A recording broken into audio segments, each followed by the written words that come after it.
Muy buenas a todos y bienvenidos una vez más a mi canal. Yo soy Chelo y esto es Moonlight Books, y en el vídeo de hoy os traigo una buena lista de recomendaciones de estas cruzadas.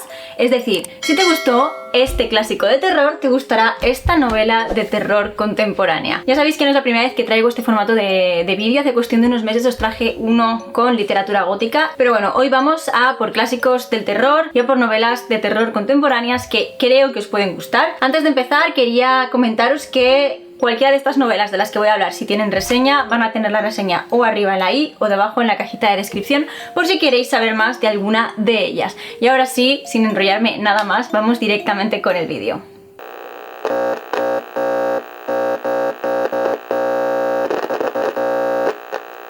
Pues bueno chicos, tal y como os he dicho, hoy tocan recomendaciones enlazadas. No sé nunca cómo describir este vídeo, pero bueno, creo que me estáis entendiendo. Si te gustó este clásico del terror, te gustará esta novela de terror contemporánea, y para empezar con esto no podía hacerlo de otra forma que no fuera con Lovecraft. Lovecraft es uno de mis autores favoritos. A mí el terror cósmico me encanta y sin lugar a dudas yo creo que En las montañas de la locura es una de sus obras más conocidas y más afamadas. Es una novela que tiene cierta inspiración en un relato de Poe y que también influyó un poquito en Julio Verne y en su novela La esfinge de los hielos, pero bueno, aquí hay una novela de terror contemporáneo que creo que le hace un perfecto homenaje. En Las montañas de la locura seguimos a una expedición hacia el Polo Sur en la que, bueno, nuestros protagonistas van a ver qué ha sucedido con la expedición que iba como de avanzadilla y se lo encuentran todo destruido. Intentando investigar un poco más van a llegar a unas extrañas montañas que parecen haber estado habitadas y que todavía ocultan muchísimos terrores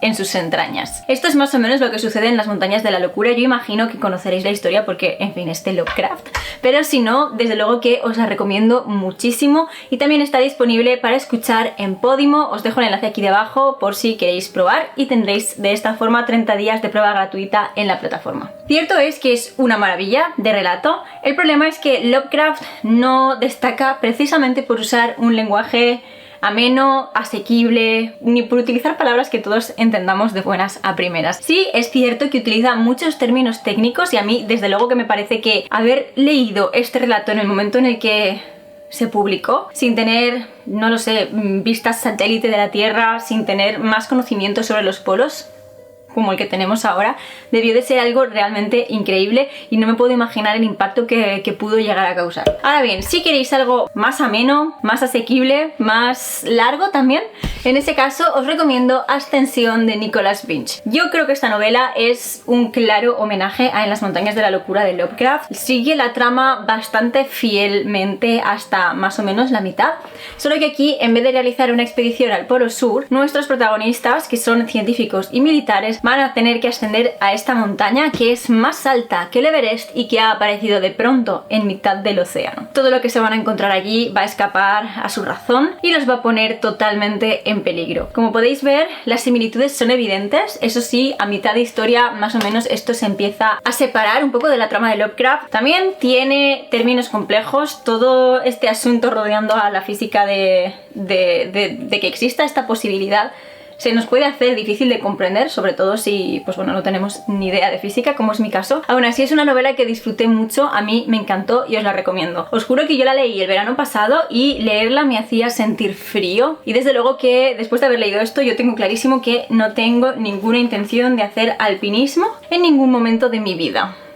Dicho queda. Bueno, la segunda novela que quería recomendaros es otro de los clásicos. En este caso sí, es un clásico de terror, pero también es un clásico del gótico, de los más famosos y de los más conocidos, que es Drácula. Imagino que todos conoceréis Drácula. Es la historia que lanzó al mito del vampiro, a ese merecido puesto que tiene en el terror, y a mí es una novela que me encanta. También creo que no es una novela para principiantes en el género, sobre todo porque está escrita de forma epistolar y todo lo que nosotros leemos aquí son entradas en los diarios de los personajes, son cartas, son recortes de periódico, y sí que es cierto que puede hacer que la lectura sea un poco confusa y un poco más torpe que una lectura pues más directa con un narrador en primera persona y ya está. En esta novela nos encontramos con el joven Jonathan Harker, que va a un castillo en Transilvania para asesorar al noble conde que vive allí en la compra de unas propiedades en Inglaterra. Lo que pasa es que al llegar a este castillo no solo se habrá metido en la boca del lobo, sino que lo habrá liberado al mundo. Una vez de vuelta en Inglaterra con un grupo de amigos van a tener que embarcarse en la ardua y peligrosa tarea de cazar al vampiro. A mí es una novela que me gusta muchísimo, Drácula la verdad es que me encanta. Tengo que reconocer que Carmila es mucho más de mi gusto, pero sin lugar a dudas es una obra de arte. Y si bien es cierto que en la actualidad el mito del vampiro está un poco maltratado y ha pasado de ser un monstruo cruel y sanguinario con una sed insaciable de sangre a convertirse en un caballero victoriano muy apetecible, pues bueno, Stephen King nos trae de vuelta al vampiro más clásico, al vampiro propio de Drácula, en su novela El misterio de Salem Slot. Ya sabéis que yo tengo una relación amor-odio un poco extraña con Stephen King, pero esta novela me encantó. Es algo increíble lo bien que sabe homenajear al vampiro de Bram Stoker, lo bien que sabe trasladar este monstruo del siglo XVIII a la actualidad, y a mí desde luego que creo que es una de las novelas de Stephen King que más me ha gustado y que vale muchísimo la pena. Sucede algo muy parecido a lo que sucede en Drácula, y es que tenemos un misterioso personaje que llega a nuestro pueblo y que a raíz de su llegada, pues bueno, empieza a haber unas extrañas muertes, la gente empieza a sufrir unos temibles cambios y un grupo de personajes van a tener que unirse para proceder a cazar al vampiro. Las similitudes no acaban ahí, y es que realmente cuando nos estamos enfrentando a un vampiro de esta clase somos prácticamente hormigas ante él. Y normalmente la forma de vencer al vampiro, no quiero entrar en detalles, pero también es muy semejante a lo que sucede en Drácula de Bram Stoker, con ese final tan abrupto, quizás, ¿no? Por así decirlo. Y en fin, que creo que es un muy buen homenaje a Drácula, así que sin lugar a dudas, si habéis leído Drácula y luego habéis intentado seguir con la literatura de vampiros, pero no habéis encontrado nada que esté a la altura, creo que deberíais darle una oportunidad al misterio de Salem Slot, porque desde luego que de momento y de todo lo que yo he leído, me parece que es la novela que mejor ha sabido captar la esencia del vampiro de Bram Stoker, en esa crueldad, en ese ser casi que más un animal movido por los instintos que un ser racional, y a mí, sin lugar a dudas, me encantó y no puedo hacer más que recomendárosla. En tercer lugar, quería hablaros de una de las novelas de casas encantadas o de fantasmas que para mí han tenido más peso a lo largo de la historia, y es Otra vuelta de tuerca de Henry James. Es una novela que nos hace dudar a lo largo de toda la historia y me parece algo maravilloso, pero es que lo más interesante del asunto es que esta duda que se nos plantea a nosotros jamás se llegó a resolver, porque Henry James quiso llevarse ese secreto a la tumba. En esta novela seguimos a una joven institutriz que se muda a la casa de un señor rico para cuidar a sus dos pequeños sobrinos que se han quedado huérfanos. Allí ella va a sentir un flechazo por los niños instantáneamente, los va a querer cuidar y proteger de todas las cosas. Lo que pasa es que no va a tardar mucho en darse cuenta de que parece que en la casa hay unas presencias que no les pretenden ningún bien a los pequeños. El problema es que a todas luces parece que es la única que se da cuenta de esto y va a tener que enfrentarlo totalmente sola. El problema ¿es todo esto real? ¿Realmente existen estos fantasmas? ¿O es todo producto de su imaginación? Pues tal y como os he dicho, es algo que no se sabe, hay 1000 interpretaciones, cada uno podemos tener una. Yo de hecho la he leído varias veces y dependiendo de mi momento de lectura he llegado a una conclusión u otra, y eso me parece algo maravilloso en este libro, ¿no? El hecho de que jamás vayamos a saber la realidad, porque Henry James no quiso desvelar su secreto. A mí esto me encanta. Pues bueno, si os gustó esta novela, que sí que es cierto que a veces es un poco complicada de leer porque literalmente tiene oraciones que duran como 10 renglones en escrito y al principio cuesta acogerse al estilo del autor. Si os gustó esta novela, creo que podéis disfrutar de este thriller que se llama Figuras ocultas y es de Jason Rekulak. A mí desde luego que me pareció que tenía toda la esencia de Otra vuelta de tuerca y me gustaría saber si el autor se basó en esa novela. Porque bueno, la trama es la siguiente. Nuestra protagonista es una joven que está en rehabilitación por consumo de drogas y consigue un trabajo como niñera para el hijo de una familia rica. Ella se va a mudar con esta familia, tiene una caseta en el jardín totalmente equipada para estar sola y para tener intimidad también. Y también va a sentir ese flechazo instantáneo con Teddy, que es el niño y que es un verdadero amor. Pero todo se va a torcer cuando Teddy empiece a dibujar cosas muy extrañas y cuando su habilidad al respecto vaya a mejorar a niveles totalmente impropios de un niño. Los dibujos de Teddy podrían estar expuestos en un museo, pero están narrando la historia de un cruel asesinato. Nuestra protagonista va a llegar a pensar que hay un fantasma que está intentando comunicarse con el niño y no sabe exactamente cuál es su intención. Pero claro, ¿cómo le vas a contar eso a los padres del niño siendo que eres una exdrogadicta?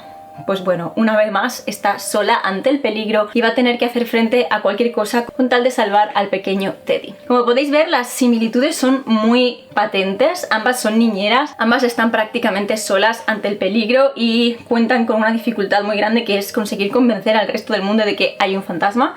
Y además, en este caso, ella cuenta con la desventaja de haber consumido drogas y eso, pues bueno, puede afectar todavía más a su credibilidad. Eso sí, en este caso la resolución es clara, sí que sabemos lo que está pasando al final, pero eso es algo que yo no os voy a contar. En cuarto lugar, quería hablaros de El extraño caso del Dr. Jekyll y Mr. Hyde. Es una novela muy cortita, de esas que podéis leer del tirón en una tarde sin problemas, y tiene la estructura del típico relato victoriano, pero bueno, se cataloga totalmente dentro del gótico. En esta novela nos encontramos con el profesor Jekyll, que ha conseguido destilar un preparado mediante el cual es capaz de separar su parte buena de su parte mala. Es decir, se transforma como en otra persona, que es a quien llamamos Mr. Hyde, y es quien da rienda suelta a todas sus perversidades, a todos sus malos pensamientos y a todos sus malos actos. El problema es que este Mr. Hyde, al ser tan malvado, va a atraer la atención de gente que va a intentar frenarlo, y poco a poco vamos a ir dándonos cuenta la dicotomía en la que se encuentra Jekyll y ese peligro tan real en el que está de que Jekyll tome en cualquier momento el control. Es una novela que creo que da para reflexionar bastante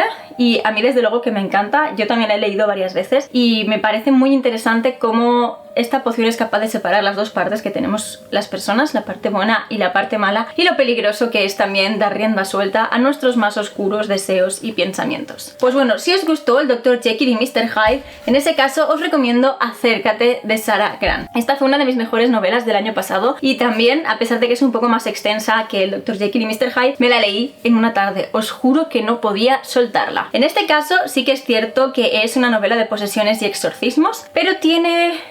la esencia de la novela de Stevenson está ahí y es innegable. Nuestra protagonista es Amanda y es una mujer que tiene éxito laboral, parece que tiene éxito en todos los aspectos de su vida, realmente está con un hombre al que ama, tiene un trabajo maravilloso, pero hay algo que le sucede que va a hacer que todo se vuelva patas arriba, y es que ella sueña con una mujer en un mar de sangre y poco a poco va a empezar a temer estar siendo poseída. Ella no puede pedir ayuda, se siente totalmente sola en esto y de vez en cuando esta mujer, la mujer que vive en este mar de sangre, toma posesión de su cuerpo y la lleva a hacer todo tipo de maldades, la lleva a desinhibirse totalmente y a hacer todas aquellas cosas que su moral, cuando ella está plenamente consciente, no le permite hacer. Una vez más tenemos esa similitud con el Dr. Jekyll y Mr. Hyde, esta dicotomía entre el bien y el mal, entre las restricciones que nosotros mismos nos ponemos para encajar en lo que la sociedad exige y requiere y lo que haríamos si tuviéramos total libertad e impunidad. Y es muy interesante de leer, sobre todo porque vamos viendo cómo ella va perdiendo poco a poco el control y llegamos a un final en el que también se nos plantean muchas dudas y llegamos incluso a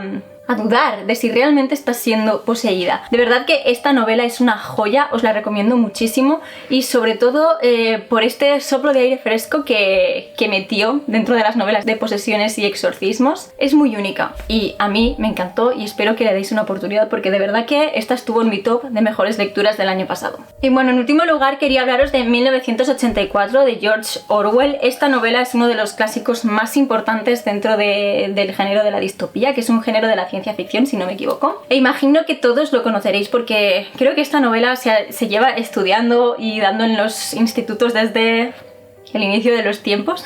Así que no voy a extenderme mucho porque sé que tampoco es una novela de terror y terror es lo que hablamos en este canal. Pero bueno, en esta novela seguimos a nuestro protagonista, que es Winston Smith, que forma parte del partido en este futuro distópico. Él, lo que pasa es que poco a poco se va a ir dando cuenta de que todo lo que está sucediendo en el mundo a su alrededor no le encaja y va a acabar rebelándose. Lo que pasa es que el gran hermano lo ve todo, lo sabe todo y no piensa dejar escapar a los insurrectos y va a tener que pagar muy caro esta especie de libertad momentánea que cree que ha tocado con las manos. Es una novela muy interesante de leer y además, a pesar de que parece que es bastante largo, os juro que no, este libro viene con unos márgenes muy grandes y además viene con un prólogo de Margaret Atwood. Realmente creo que este libro se lee en cuestión de un par de tardes. También está disponible para escuchar en Podimo, yo recuerdo que tenéis el enlace aquí debajo. Así que nada, creo que desde luego que es la distopía más importante, la que más fama ha conseguido y la que creo que acabó afectando a todo el género, incluido a esta novela de aquí, que es Cadáver Exquisito, que yo creo que a pesar de que esta novela sí que es terror, bebe totalmente de las aguas de 1984. Es una distopía, sí, es una distopía, y tal y como os he dicho, yo creo que la distopía entra dentro de la ciencia ficción, pero de verdad que tiene un componente realmente terrorífico, y es que en esta novela la carne de los animales es tóxica para el consumo humano, entonces como sociedad decidimos legalizar y comercializar el consumo de carne humana. Así que hay dos tipos de personas, los que comen y los que son comidos. En esta novela nosotros seguimos a Marcos Tejo, que es nuestro protagonista. Él trabaja en un matadero y odia su trabajo sobre todas las cosas. Él se revuelve contra este sistema, pero sabe que tiene que rebelarse en silencio, porque demostrar oposición significa que vas a parar al matadero. Creo que aquí se ve bastante bien la relación de Marcos Tejo con la de Winston Smith. Y también hay de por medio la aparición de una mujer, solo que en este caso creo que se le da una vuelta de tuerca mucho más siniestra que en 1984. A mí esta novela me fascinó, de verdad, creo que hizo que me obsesionara y me enamorara de la prosa de Agustina Basterrica. Me lo bebí en cuestión de 2 días y porque empecé a leerlo muy tarde y no me lo pude acabar del tirón, pero de verdad que os juro que me llevaba un enganche tremendo, y además con el final yo no me había sentido tan traicionada nunca. Pero ¿qué queréis que os diga? Habiendo leído 1984 y teniendo en cuenta todas las referencias de la novela de Orwell que estaba detectando aquí, era el final lógico, era el final que si hubiera prestado atención habría visto venir. Que os la recomiendo muchísimo, de verdad. Sí que es cierto que hay imágenes muy duras, sobre todo cuando estamos en los mataderos, pero creo que es una novela que vale muchísimo la pena y espero que le deis una oportunidad. Pues nada, chicos, esto es todo lo que quería contaros en este vídeo. Estas son mis recomendaciones. Decidme en los comentarios qué otras recomendaciones así cruzadas me haríais vosotros a mí de clásicos y novelas de terror contemporánea, y decirme, pues bueno, si habéis leído alguna de estas y qué os ha parecido. A mí ya solo me queda recordaros que os suscribáis a mi canal si os gusta el contenido que estoy subiendo y que le deis a la campanita de notificaciones para que os avise cada vez que suba nuevos vídeos. Y si queréis contenido literario 24/7 podéis seguirme en mis otras redes sociales. Os dejo los enlaces directos aquí debajo en la cajita de descripción del vídeo. Por último, quería dedicar un momentito a agradecerles a mis mecenas de Patreon el apoyo que me están dando. Muchísimas gracias de todo corazón. Y a recordaros que si queréis y podéis ayudarme un poquitito económicamente, tenéis el enlace aquí también. Y ahí pues lo tenéis todo explicado, los distintos tipos de suscripción, clubs de lectura incluidos, las ventajas que obtenéis en cada uno de ellos y demás. Y ahora sí, hasta aquí llega esta lista de recomendaciones. Espero que hayáis tomado nota de todas estas novelas porque creo que valen mucho la pena. Y eso es todo por hoy y yo me despido hasta el próximo vídeo.